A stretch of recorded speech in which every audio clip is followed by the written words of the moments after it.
Hanya is finally here. That's right. Our Doom posting buffer has finally showed up into the game. And I'm sure you guys already know the basics about Hanya. She's a Fizz Harmony. So she's going to be competing against the Tingyuns, the Bronyas, the Ukongs, pretty much any Harmony in the game, any buffer in the game against them. Like Asta as well, because Hanya is actually pretty speed related. I'll get to that in the video. And other than that, there's not really too much to say. Let's just jump straight into it, shall we? By the way, if you don't know what this video is, it is a breakdown of her kit explaining each individual part of the kit and the pros and the cons of each real thing. I can't do it for all the characters to come out when we get the live streams. Go check my previous videos on this YouTube channel if you haven't seen them already. Anyway, it's enough stalling. Hanya's basic attack is called Oracle Brush, and it physical damage to single target. I say this every single time. It's a basic attack for a reason. It is basic, they all do the same, no one's got a different. So there's not really much more to say here, we just move on to the next one. Hanya's skill, which is Samsara Locked, is physical damage to a single target and inflicts enemy with burdened state. You might be asking what burdened state is.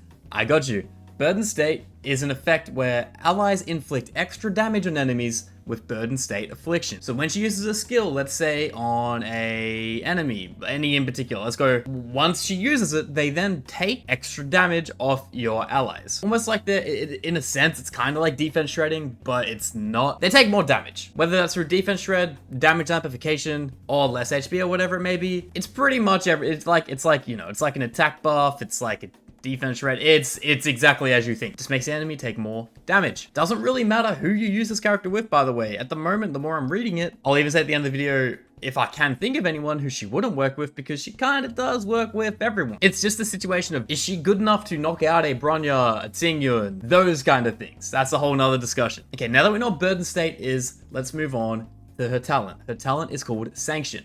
What Sanction does is, after allies use a set amount of attacks on a burdened enemy, so that burdened state affliction I just spoke about. It's an unknown number of attacks, by the way. They don't say it in the live stream, so don't have a hard number for that. Allies will recover a skill point. So let's say you damage amplify an enemy, so they get hit and take more than regular, and your main DPS has smacked them 2, 3, 4, maybe even 5 times. I don't know the number. The ally that's done all the hitting will actually get a bonus skill point back. Hanya is, without a doubt, very skill point positive. Without even thinking, she would go unbelievably hard with a Dan Hung user, just because Dan Hung eats skill points for breakfast, you know what I mean? And without further ado, her ultimate is called Ten Lord's Decree, All Shall Obey. That name goes hard! And it increases speed and attack for a single ally. So think of Tingyun, but instead of energy orientation, it is speed orientation. I mean, if you run them both together with a hypercarry setup, then god damn, ults every turn, my guy. Like, I could see Anya not being a sole Harmony support. It would be very much a dual support. So like you could go Hanya Tingyun, Hanya Bronya, Hanya Wukong, even if you really want to. I could see her working really good in hypercarry comps, but in single support scenarios, I feel like she might be a little bit lacking. Again, we need to see her percentages for the speed and the attack and all that kind of stuff to really know what she can do. And for the final part of her kit, it is called Netherworld Judgment. It is her technique. When used, it immediately inflicts attack and applies burden to a random enemy. Pretty basic stuff. So when you're in the open world and you're running around, you hit somebody, you're going to apply burden to them, and as soon as the fight goes on, as soon as the fight starts, they're taking more damage than they normally would. And we're already through her whole kit. We're already done. But in my opinion, should you pull for her, given she is a 4-star, you know, everyone's going to get a 4-star, every 4-star in the game eventually, if you just grind the game every single day.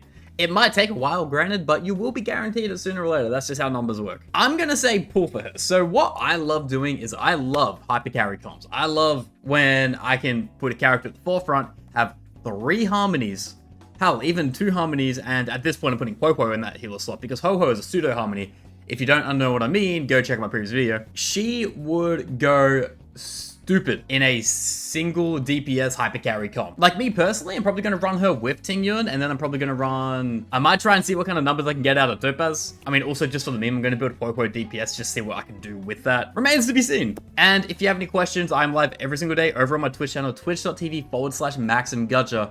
I'm going to plug it every day I get the chance, where I'm going to be testing the stuff that I'm saying and value out the pros and the cons, kind of get a feel for the character. I could imagine, so here's the thing, the more I think about it, the characters that come out in this patch are the best synergies for each other. Because Huo he'll regens energy. Hanya, speed increase and attack increase. Argenti, natural affliction to regenerating energy, so the more you can get attacks out of him, the quicker he can rip his ult. And you can choose rip his ult with either a little bit of energy or all the energy. I could imagine this is the most cursed, like 3-stack team ever if you put every featured character in one team comp. Oh, yeah, why you gotta do this to us? Why do you put the best characters so close to each other with each other? That's kind of messed up. Hey, it is what it is. I reckon pull for Hanya because she is a very good speed and attack buffer, at least from what we see. Don't have percentages yet. Go talk to the leakers if you want to check that out. I'm avoiding that. Not to mention, she's really hot too. Anyway, that's really been it for today's video. So if this has helped you in any way, shape, or form, please like, comment, and subscribe. Let me know if you're going to go for Hanya or if you're just going to skip her, go to 1.6. Get Ruame and Dr. Ratio. Hell, even Zuye, because she's coming out in that patch too. But yeah, I don't want to take any more time up out of your day, so I'm gonna head out. Thanks for watching the video. See ya.